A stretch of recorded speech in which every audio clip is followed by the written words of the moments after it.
Токтогул районунун Торкент айылынын жаштары таза суу маселесин өздөрү чечүүгө бел байлашты. Аталган айылда суу маселеси башкы көйгөй болгондуктан мындагылар өз күчү менен суу түтүктөрүн тартып жатышат. Алар ичүүчү сууну 3 чакырымдай аралыктан ташып ичүүгө аргасыз болушкан. Жумуш аткарууга ар бир кожолук 10 000 сомдон каражат чогултушту.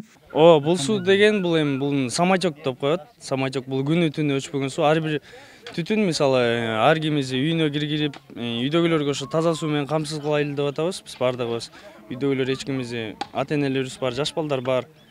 Ошол ага чейин ылай эле жаман эле суу ичип жүрчүк. Бул демилге бизге эч кимден келген жок. Биякта ошо айыл 2 көчө чогулуп жаштар бардыгыбыз сүйлөштүк, ушундай кылып казалык ушундай кылып суу алып келели, өзүбүз таза суу менен камсыз бололу деп. Жашоочулар жер астынан насостун жардамында суу чыгарып, эски түтүктөр аркылуу бир нече сааттан суу ичип келерин айтышат. Бирок алда кээде токтоп калса, көп учурда талаш тартыш жаралып калат дешет. Жергиликтүү бийлик айыл элин 2022 жылы таза суу менен камсыздоону убада кылган. Анткени менен жаштар аны күтпөй өздөрү ишке киришкен.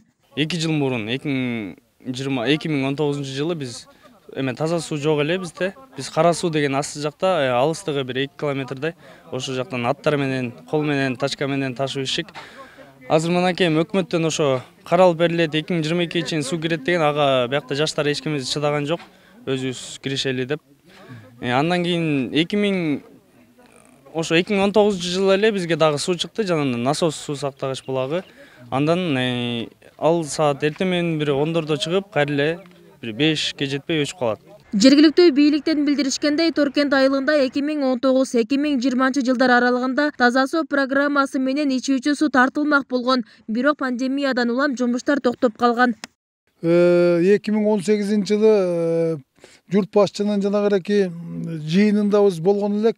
Ошондо Торкент айылы программага кирип, таза суу программасына 19-20 жылы келип инвесторлор келет деп ушундай биз күтүп атканбыз. 20 жылы пандемияга жараша алар келбей калышты. Ошондой эле бул маселе көтөрмө айылында, биздин Сыйыркул айылы көтөрмө айылында болмок. Ага чейин карабай мына биздин жаштар өзлөрү демил көтөрүп таза сууну ишке ашырып атышат.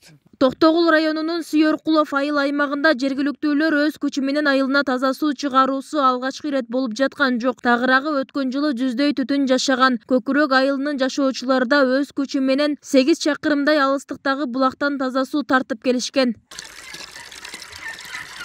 Жалал-Абад облусунда 155 айылга таза суу жетишпейт. Арис программасы аркылуу 2022-2023 жыл аралыгында 25 айылга суу жеткирүү пландалган. Ал эми Ислам өнүктүрүү банкынын колдоосунда быйыл 14 айылга ичүүчү таза суу жеткирилет. Бибисара Орозалиева, Шерзат Агамбердиев, 7 канал, Жалал-Абад.